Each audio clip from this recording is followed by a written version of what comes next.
क'क्राझाराव फिन हिंसायारि जाथाय बिसायख'थिनि भट आजावनाय जोबनाय लोगो लोगोनो हराव गाग्लोबनायनि जाथाय जायो। कारिगावनि दुलाराय बर' फरायसा आफादनि मावखुलियाव दुथाङा गाग्लोबदों। गाग्लोबनाय जाथायाव बारग' एनएलएफबि दैदेनगिरि एम बाथा आरो लाइमोन बिपिएफनि दैदेननायाव गाग्लोबनायनि अजद लाबोदों एबसुआ। हराव कारिगाव दख'रा एबसुनि मावखुलिखौ गाग्लोबना मावखुलि थोरला बोरला खालामो। गाग्लोबनायाव 6 सुबुं जोखोम जानायनि रादाबबो दं। मख'जाथावनादि मैया भट आजावनाय सानखालिनो बे गाग्लोबनाय जाथाया जायो। गाग्लोबनायाव इराग बसुमतारी, खोरोमदाव बसुमतारी, रबिराम नार्जारी, आमाव औवारी, दानसोरां ब्रह्म आरो सानखां बसुमतारीया जोखोम जादों। गासै 6 सुबुङा जोखोम जायो। क'क्राझाराव फिन हिंसायारि जाथाय कारिगाव दख'रा एबसुनि मावखुलियाव गाग्लोबदों आरो जाथायाव बारग' एनएलएफबि दैदेनगिरि एम बाथा आरो लाइमोन बिपिएफनि दैदेननायाव गाग्लोबनायनि अजद। दिनै जोङो दुलाराय बर' फरायसा आफादा मैया बिसायख'थि जोबखांनायनि उनाव 7:30 8टानि उननिफ्राय जि कारिगाव ओनसोलाव मोनसे जि दावराव दावसि खालामनो नागिरनाय थासारि बियो जोबोद मुगैथाव आरो बेखौ लानानै जोङो मिथियो जे बावहाय 40निफ्राय 45सो माखासे गारिफ्रा इउथ बिपिएफ आरो बाथानि माखासे सेंग्राफ्रा बे लामाजों थांनानै थारं होननाय गामिथिंहाय जोंनि नर्थ क'क्राझार आन्चलिक एबसुनि आफादगिरिनि न' दङ।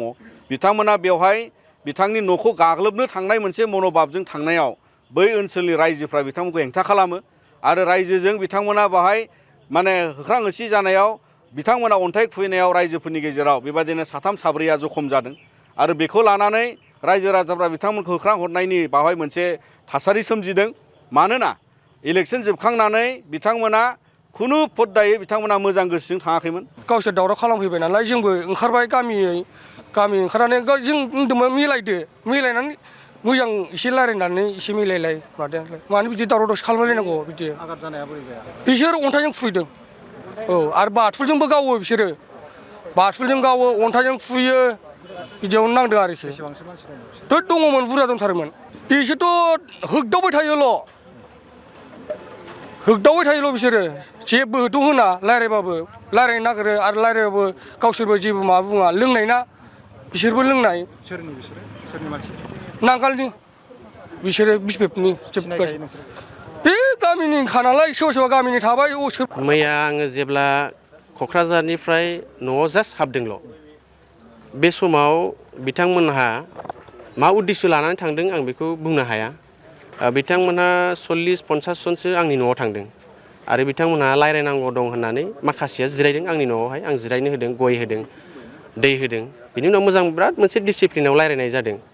बिथांमोननि गागि पार्टिनि मानसिफ्राबो दङ। नाथाय साइडआव जेखिनि मानसिफोर दङमोन बिथांमोनजों थांफानाय ओरैबायदि मोनसे हालोदाव दं। मा समाव जायामोन?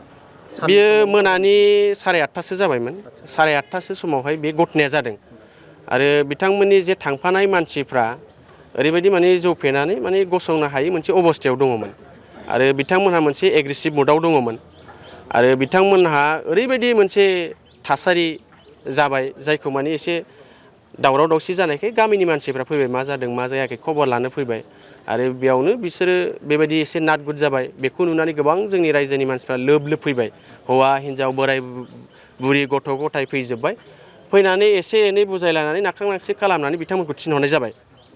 एगेन बिसोरो आधा घन्टासोनि उनाव 9टानि एसे बारबायमोन। बेयाव बाथा गैयामोन। जोंनि रायजो आरो बिसिनि लकेल पार्टि वार्कार दंमोन आरो इउथनि आरो बाथानि मानसिफ्रा दङमोन। आरो जेब्ला फार्स्ट टाइम जोङो बिथांमोनजों सावरायनानै बिथांमोना थांनाय जायो, एगेन आरो सेकेन्ड टाइम बिथांमोना फैबाय। 9:30सो टाइमावहाय बिथांमोना गारिजों फैदों। गारिया 40-45 खानसो दङमोन गारियाहाय आरो माखासेया ओरै साहा दावखोलांबाय, माखासेया बे आंनि न'नि 50 मिटारसो गोजानाव मोनसे बाजार दङ। बे बाजाराव दोननानै बिथांमोना ओरैबायदि होसिख्रावबाय, ओरैबायदि गाज्रि राव बाहायबाय बिथांमोना। जोंनि सरकारसो, जों सरकार थानायाव मानो बेबायदि मालायनि सिङाव थानो, बेबायदि गोबां भाषा बाहायबाय आरो बेबायदिनो रायजो राजाफ्राबो बिथांमोननि बेबायदि गाज्रि बुंहरनायाव एसे राव हरबाय। बिथांमोना बे